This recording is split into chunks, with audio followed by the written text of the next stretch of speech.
Evidentemente, la sociedad tiene que educar en defensa propia. La sociedad educa en defensa propia.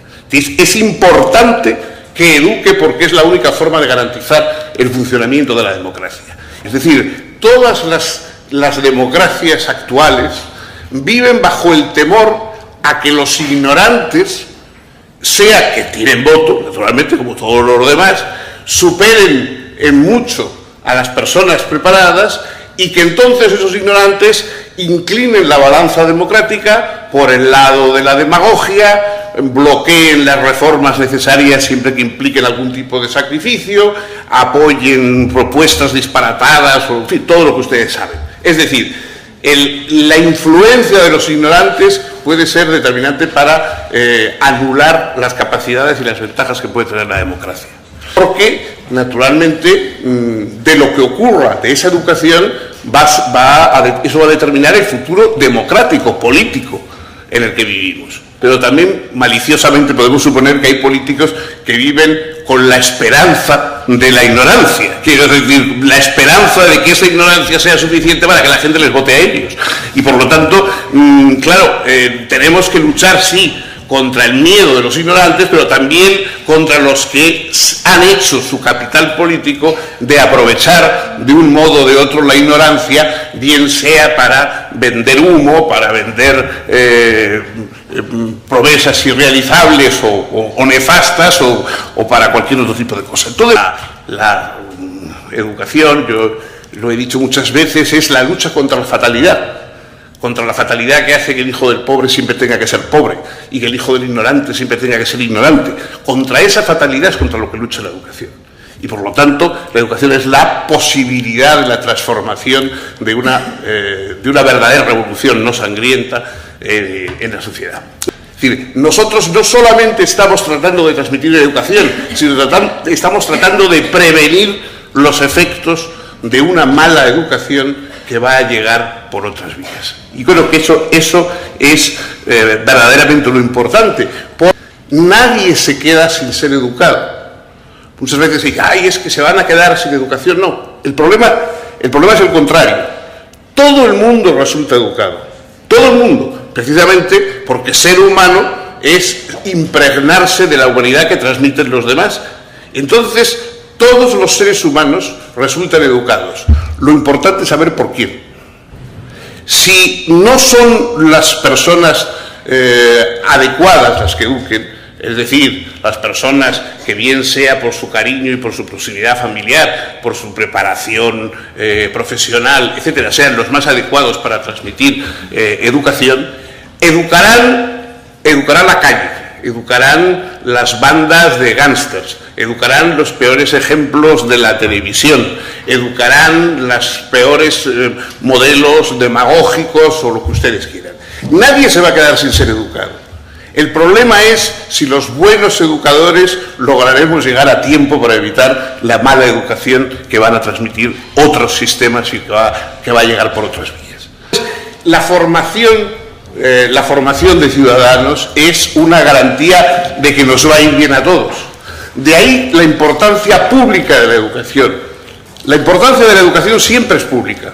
Nunca es un asunto de papá, mamá, el nene y la nena. Nunca es algo que es particular. Es decir, no, yo educo como quiero. Esos disparates que hemos oído recientemente, de que los valores solo son transmitidos por la familia, por los padres. Es decir, eso sería si los valores fueran valores meramente familiares. Pero naturalmente los valores son valores sociales. Si hay padres que transmiten que la antropofagia es una variedad culinaria como cualquier otra, pues yo no tengo nada en contra de eso, siempre que los niños no salgan de casa y se coman solo a miembros de su familia. Pero como es evidente que cuando se hayan comido a los más tiernos saldrán a la calle a ampliar el menú, ahí estamos los demás. Y por lo tanto tenemos derecho a exigir una educación, quieran los padres o no, una educación social, una educación en valores, una formación de ciudadanos, etc. Esas cosas deberían ser obvias, pero todavía hoy no lo son, lo que revela la idea de que se tiene todavía de que la educación es una especie de privilegio que hay quien puede pagarse, que hay quien puede tal, y entonces yo me lo doy para mí, para mi familia, a mi gusto, con mis ideas, formo personas como quiero, y los demás que se las arreglen como puedan. Y naturalmente, quienes menos recursos tienen y menos posibilidades tienen de costearse con medios propios la educación, son los que más la necesitan, porque quien ha tenido la suerte de nacer en una familia donde hay libros, donde hay cultura, donde hay música, donde hay aprecio a la conversación, etcétera, etcétera, también necesitan educarse, pero en fin, de alguna manera ya tienen parte del camino educativo recorrido. Pero sobre todo lo que más importante me parece el hecho de que la sociedad y sobre todo las personas que de un modo o de otro estamos vinculados al tema educativo por interés, por profesión, por lo que sea, tenemos que convertirnos en acicates permanentes y estar constantemente reivindicando y recordando a los políticos con mando en plaza que la educación es algo a lo que hay que atender, sobre lo que hay que ponerse de acuerdo, que no se puede utilizar simplemente como un instrumento de contienda política para golpear en la cabeza al vecino,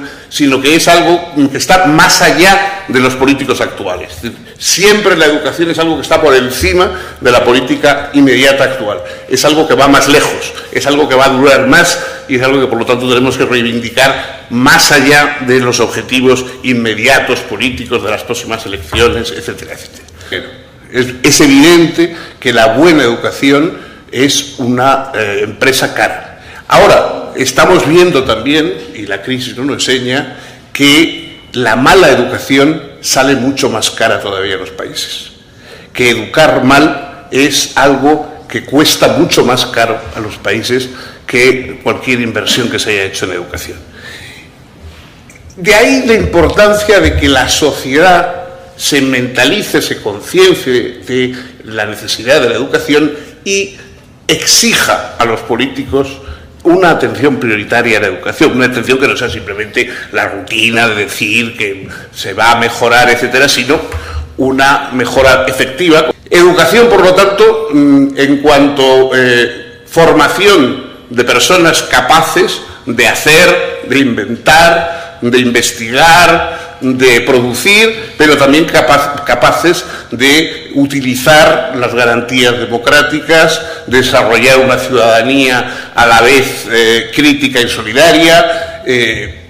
Todo eso es formar un ser humano pleno que es imprescindible para el funcionamiento de la sociedad. La sociedad funciona a base de seres humanos que sean capaces de utilizar los recursos, que sean capaces de utilizar los derechos, las garantías, etcétera. Si no, el mejor sistema político del mundo, con personas incapaces de utilizarlo, no funciona.